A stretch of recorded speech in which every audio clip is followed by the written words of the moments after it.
Hoje estamos com o escritor, jornalista Nicodemos Sena, que vai falar um pouquinho, né, desse trabalho, né, na análise praticamente da política atual, né, uma política do século XXI, e tem algumas abordagens, né, na questão da cultura, do meio ambiente, né, das relações, até mesmo políticas públicas, né, professor? É um prazer enorme estar aqui somando na TV Cidade de Taubaté, a Cidade de Taubaté, o programa que constantemente você está ligado na hora do voto, mobilizando ao mesmo tempo o que é ser cidadão, a democracia do povo brasileiro, né? Que cabe a entendermos até mesmo a Constituição Federal, do artigo 5º, direitos e deveres. E aí estamos com Nicodemos Sena, escritor, jornalista, um prazer enorme, e de soma mesmo, Nicodemos, e para analisarmos todo esse processo de um século XXI de oportunidades. Será oportunidades ou não? Né? Porque, na verdade, quando se fala em política, a política é para todos. Né? A política é para todos, mas por que essa política atual ficou uma divisão? Né? O senhor poderia falar alguma coisa com relação à política atual do nosso país? Né? A preocupação? Acho que o grande problema do Brasil é a injustiça social. É a injustiça, né? Sim, sim. É uma quantidade muito pequena de pessoas, né? Ricas, muito ricas, né?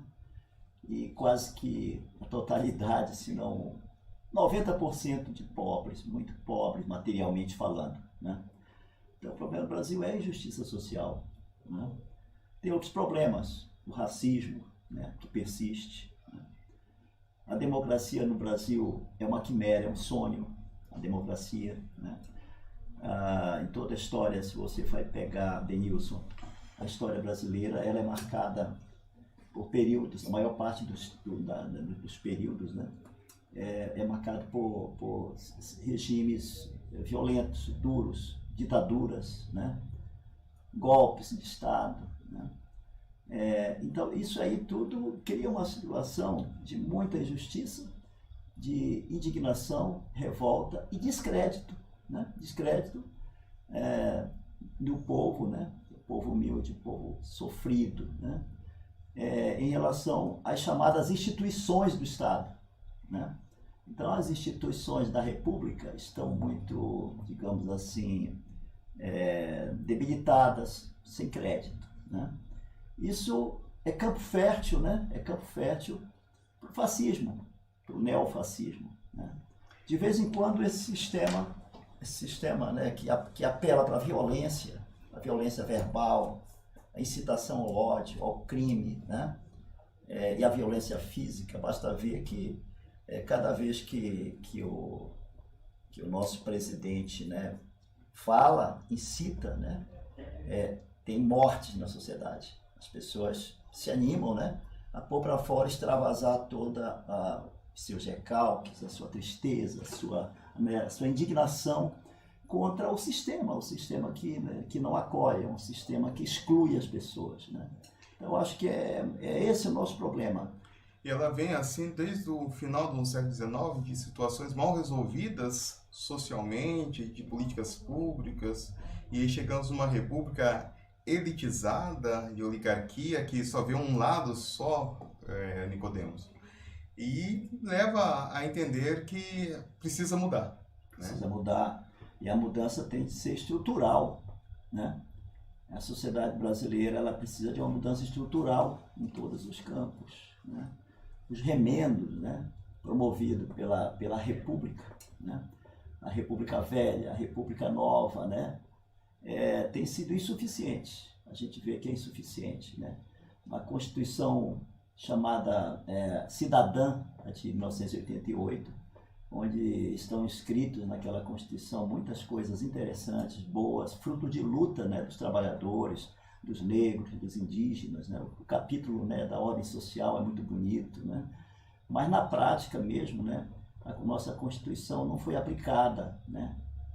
Não foi aplicada. Ela vive num contexto, Nicodemos, às vezes a gente analisa numa análise histórica, né? Se você for analisar bem a primeira Constituição de um país como o nosso vem de 1824, né? E depois até de 1891, centralizado somente para um determinado grupo da sociedade.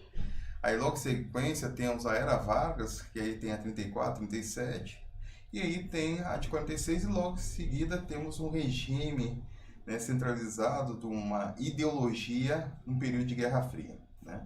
E aí de repente chega a de 88 de mudança, né? Precisamos entender que a de 88 atual, ela é uma abordagem de mudanças, mas ainda essa mudança não existe, a utopia.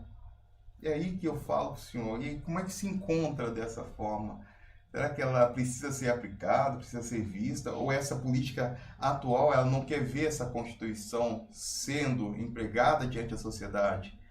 Ou ainda continua, opa, eu só tenho um determinado grupo que pode ser aderir?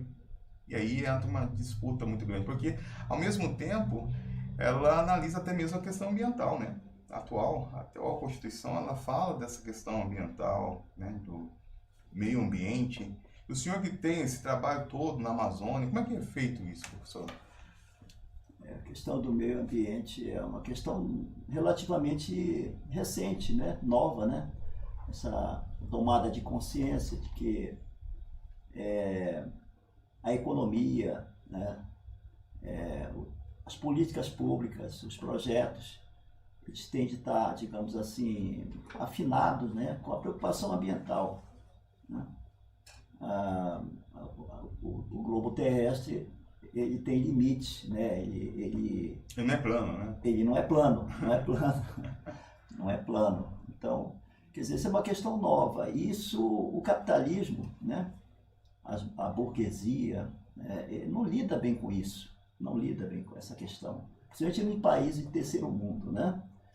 País como o Brasil, um país que toda vez que o país está se industrializando, está, né, conseguindo tecnologicamente avançar, né, agregar valor aos produtos, né, isto é, sair do estágio de grande fazenda, né, vem um golpe promovido pelas elites, pela burguesia nacional, né, quase sempre inspirada ou dirigida pelo imperialismo, né, imperialismo das grandes potências, que a quem interessa, né, que o Brasil não se desenvolva, não cresça, não tenha um mercado consumidor, né? Isto é, que o nosso povo, né, não viva bem, né?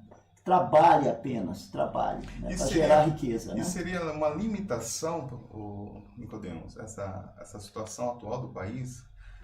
É limitado ou não? É visto de uma forma assim, olha, somente esse grupo pode, o outro grupo não pode. É aquele que come, aquele que não come, bem isso? É isso, é uma mentalidade escravagista, né? Esses senhores da Avenida da Faria Lima, né? Da Fiesp, né? Esses barões aí do agronegócio, né? Eles têm uma descendência, têm uma linhagem, né? A gente consegue ver bem isso, essas famílias, né? Mesmo na imprensa, né? Uma coisa que passa de pai para filho, né?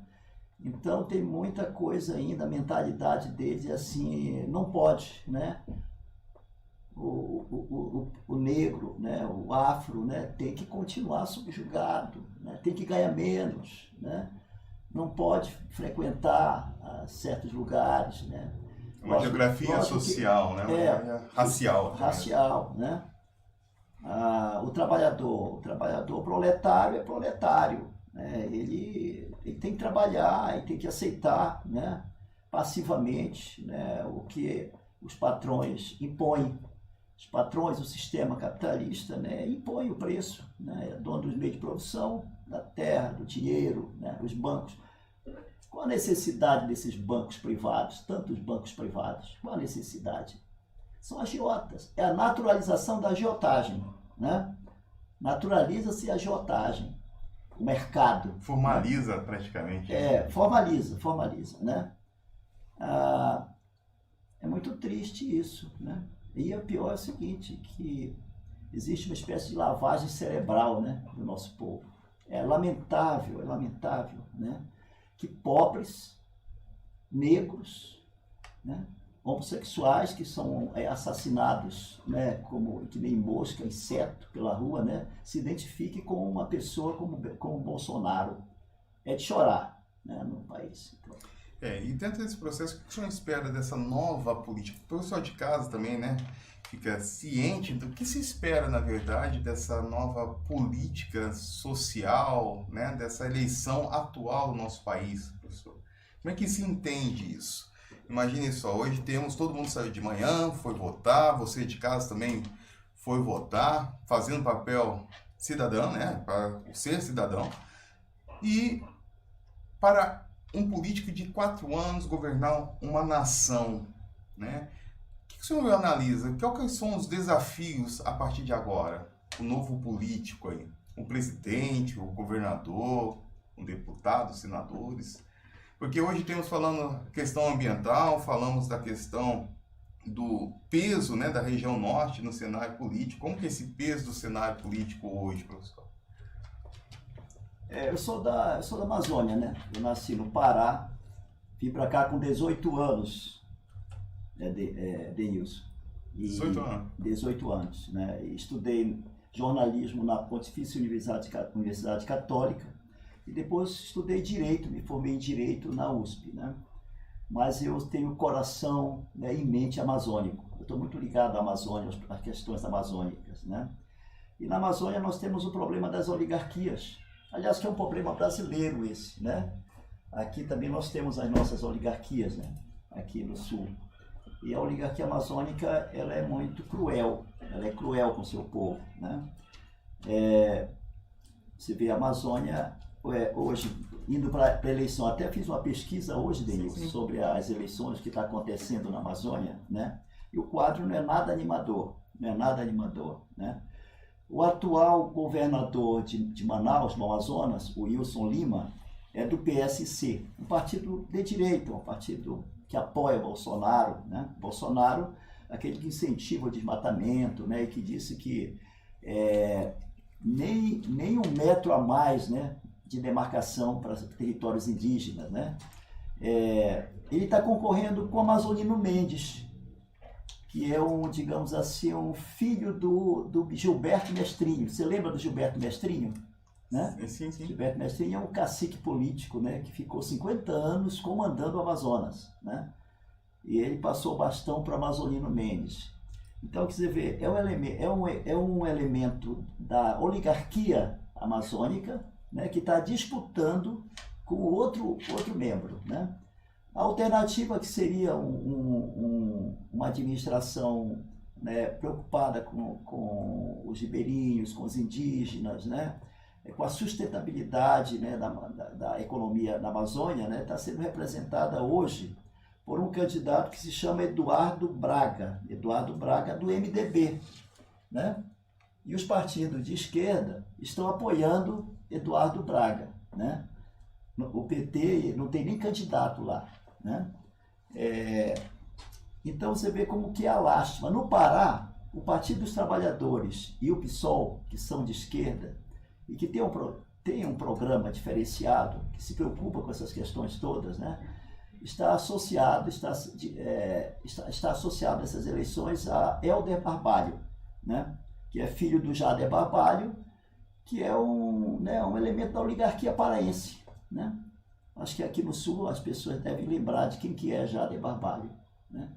Então eu acabei de vir de Belém do Pará, né, e conversando com as pessoas lá, eu sinto que, na verdade, a Amazônia está numa situação muito difícil, né? Muito difícil, porque mesmo que esses candidatos, né, venham a ter vitória eleitoral hoje, né, no caso o Helder Barbalho e o Eduardo Braga em Manaus, que são os 2 estados mais importantes, mais populosos, né, nós vamos ter problema para implementar as políticas públicas, né, que interessam a Amazônia, que possam retirar a Amazônia desse quadro lastimável, que é a região mais atrasada do país, né, que tem menos infraestrutura, né, a educação é muito precária lá, né, é uma região de endemias ainda, né, muito grave a situação. Mas existe uma preocupação com relação ao garimpo, Nicodemos?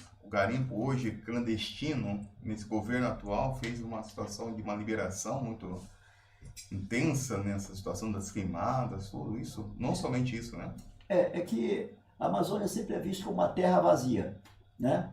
Lá 30 milhões de pessoas habitam a Amazônia brasileira, 30 milhões de pessoas, né?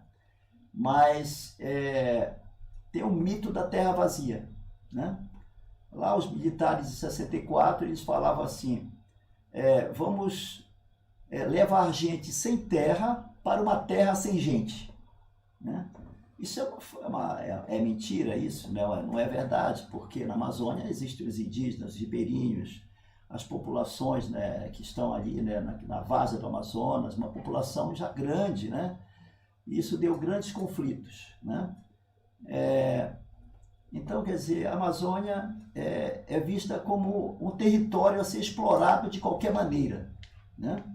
E os por todos. Os projetos vêm de fora, vêm de Brasília, né? Exterior também, né? Do exterior também, com certeza, o imperialismo, né? Imperialismo, né? Então, hoje tem um excesso de ONGs, por exemplo, né? Tem um excesso de ONGs, né? Lá, muitas dessas ONGs são financiadas por governos estrangeiros, né? Tem ONGs que são realmente defensoras do meio ambiente, né? Mas é uma situação pantanosa. O governo Bolsonaro incentivou as queimadas, ele incentiva as atividades econômicas ilegais, né? Ilegais, o garimpo, a pesca ilegal, né? Ele esvaziou praticamente, né, os órgãos de defesa da Amazônia, como o IBAMA, né? Reduziu o quadro, colocou pessoas de confiança. Hoje, o IBAMA, por exemplo, né, é um órgão que não fiscaliza e não defende o meio ambiente, né? Os indígenas estão entregues à sua sorte, né? Os garimpeiros, basta ver o que aconteceu com o Dom Phillips, né? e o Bruno ali, né? E a gente viu que o governo federal lavou as mãos, né? Tentou jogar a culpa nas próprias vítimas, né? É uma prática muito comum, né, do governo Bolsonaro. Ele incentiva o crime, né, e joga a culpa nas vítimas, né? E aí vem uma situação, né? A gente observa, professor Nicodemos, a parte praticamente muito vista com relação à Amazônia e uma preocupação no passado foi na década de 80, até mesmo a figura de Chico Mendes, né? Chico Mendes, a questão da borracha, a implementação do imperialismo em si dentro do continente americano, mas voltado na Amazônia, a Amazônia de todos, né? E aí leva a entendermos assim a preocupação ambiental das queimadas. Esse ano foi praticamente, desde o ano passado, um aumento muito grande das queimadas na Amazônia, né? A Amazônia Legal, hoje se relata dos recursos que temos lá, né? Havia uma preocupação também do governo anterior ao Bolsonaro, ao mesmo tempo há uma preocupação ou não, se calou por algumas situações, né? Então, esse novo governo, que eu digo assim, nessa nova eleição, temos a eleição, o novo presidente vai ter esse grande desafio hoje com relação à Amazônia. Se o Bolsonaro voltar a ganhar, vai ser uma desgraça, né? Para o Brasil, para a Amazônia, né? A questão do meio ambiente, que eu acho que ele vai vir muito mais forte para implementar, né, a destruição e o desmonte, né, das instituições de defesa da Amazônia, né? Se o ex-presidente Lula sair vitorioso, né, ele já mostrou, né, já passou 8 anos do governo e realmente houve uma diminuição do desmatamento, né, no período dos 2 governos do Lula. O ministro Carlos Mink, né, e a Marina Silva depois, né, fizeram, eu acho, um bom trabalho. Houve uma diminuição significativa, né, do desmatamento. Houve demarcação de terras indígenas, de territórios indígenas, que eu acho muito importante isso, essa política ser retomada, né? Não só porque está na Constituição, mas é porque os indígenas são os guardiãos, né, da floresta amazônica, né? Você vê que onde tem as etnias indígenas residem, moram, né, são regiões que não são desmatadas, né? E o conflito se dá quando os mineradores chegam, né, e invadem, né, os territórios indígenas em busca do ouro, né, das riquezas, né? Eu acho que isso aí tem que ser retomado e, né, eu já ouvi o presidente Lula afirmar compromissos, né, com a comunidade indígena, né, lá do Acre, do Amazonas, né, de retomar a política de demarcação, né? E não só a demarcação, né, mas toda uma política que tem que ser uma política de Estado no sentido de integrar, né, não integrar a maneira antiga, né, no sentido de dissolver a cultura, de fazer com que o indígena se torne, né, um não indígena, um aculturado, né? Mas no sentido de que os indígenas... A oportunidade seria? Deles participarem com autonomia, aumentar a autonomia desses povos, para eles gerirem, né? Hoje o indígena é tido como, digamos, um adolescente, um semi... Né, é o curumim. É o curumim, representado por um órgão, né? O indígena não pode fazer negócios, né? Ele não pode, na verdade, ele não tem autonomia nenhuma sobre os bens, né, do território dele, porque ele é tido como um cidadão de segunda categoria, digamos assim. Então tem que ter uma autonomia, né? Mais representantes indígenas no Congresso, é importante isso, né? Isso estou falando do indígena, mas é a mesma coisa, eu transfiro, né, isso para os negros, né, o movimento negro, né, as populações da cidade, né, que estão também numa situação demarcadas, né? O que são as favelas, né, por exemplo, né? As favelas do Rio de Janeiro, São Paulo, das grandes cidades, né, vão ser territórios demarcados, né, onde as comunidades se defendem ali como podem, né, dos agressores. Continua um quilombo, né, então. Que continua um quilombo, né? Então, e quantos representantes negros tem no Congresso? Muito poucos, né? Então a população negra é muito grande, né? E dos pardos, que também são negros, né? E aí precisa entender isso, né? Aí envolve a questão cultural. O senhor é escritor, né? Jornalista. E como o senhor vê essa parte, praticamente, quando se fala da cultura? A cultura hoje, os desafios da cultura do século XXI. Né? Porque o político hoje ele tem que dar essa abertura também à cultura. E esse governo, vimos que praticamente ele não deu esse apoio à cultura, né? Foi barrado muitas leis, emendas parlamentares. E aí? É um desafio grande, né? Primeiro que o Bolsonaro acabou com o Ministério da Cultura, né? E retirou todas as verbas, né? Não conservou, né, o patrimônio, né, cultural, né? Você vê que a Pinacoteca de São Paulo pegou fogo, né? O que aconteceu com o museu lá do Rio de Janeiro, sim. Né? Tudo isso é irresponsabilidade. Eu creio que é mais do que irresponsabilidade ou incompetência, é um plano realmente arquitetado, né, para destruir, né, o que foi construído. A cultura, né, de matriz indígena, afro, né, que enriquece a nossa língua, a nossa cultura, nosso jeito de ser, né, é tido pelos fascistas, pelos neofascistas, que saíram, né, dos esgotos e se assenhorearam das instituições brasileiras de 2016 para cá, né, é tido como algo assim maléfico, né, uma coisa que é inferior, né, uma arte degenerada. O Bolsonaro é um fascista. O livro de cabeceira dele é o Mein Kampf, né, do Hitler. Ele não nega isso, né? Ele já fez discurso no parlamento exaltando o torturador, que é o Brilhante Ustra, né? E se a gente vai lembrar, né, o Hitler perseguia os artistas, né, principalmente se fossem judeus, né, israelitas, mandava para a câmara de gás, e alcunhava, né, a arte questionadora, a arte crítica. Eu não concebo uma arte que não seja questionadora da realidade, né? Todo artista, ele exprime, né, ele expressa um descontentamento que está na sociedade, nos quadros, na arte, né? E a arte é o espelho de um povo, né? A arte, um livro, um romance, uma tela, né, um filme, né? É ali que o povo se enxerga, né? Aí que ele se vê como representação, né?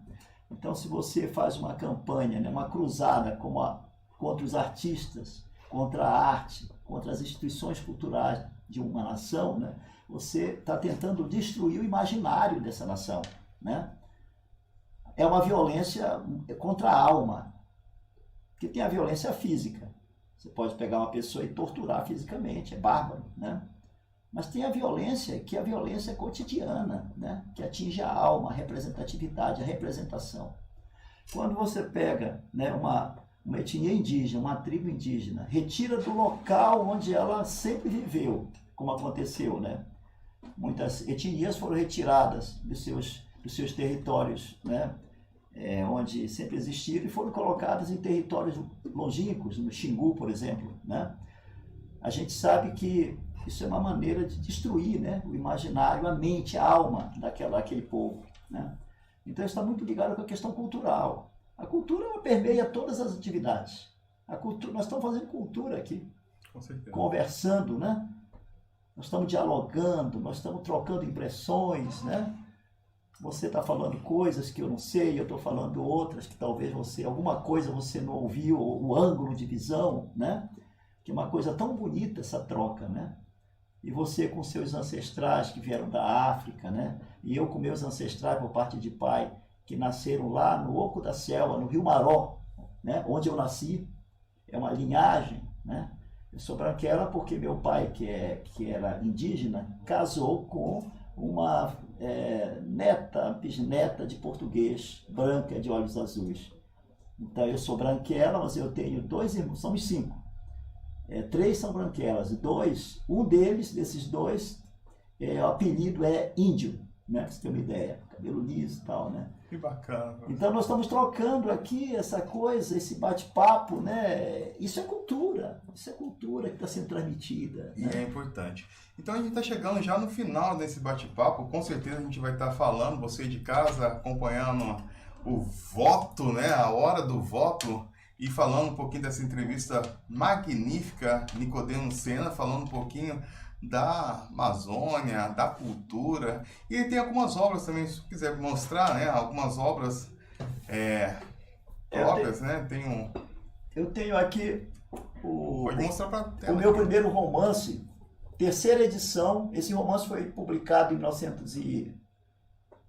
1999, no final do século passado. Né? É nessa câmera aqui, professor. Aqui. É isso aqui. aí, Aqui. A câmera 1. Isso.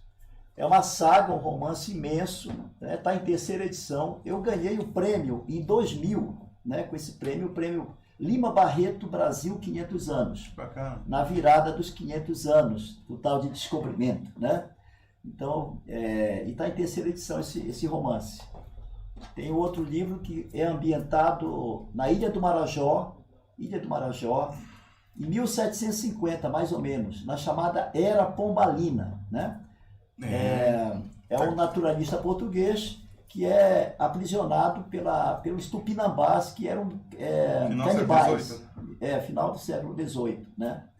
Uma pesquisa que eu fiz. É um livro escrito em português e em Nhangatu, esse livro aqui, esse romance. Né? E ele foi premiado pela Academia Mineira de Letras em 2003, né? Com o prêmio Lúcio Cardoso, né? De romance. Legal.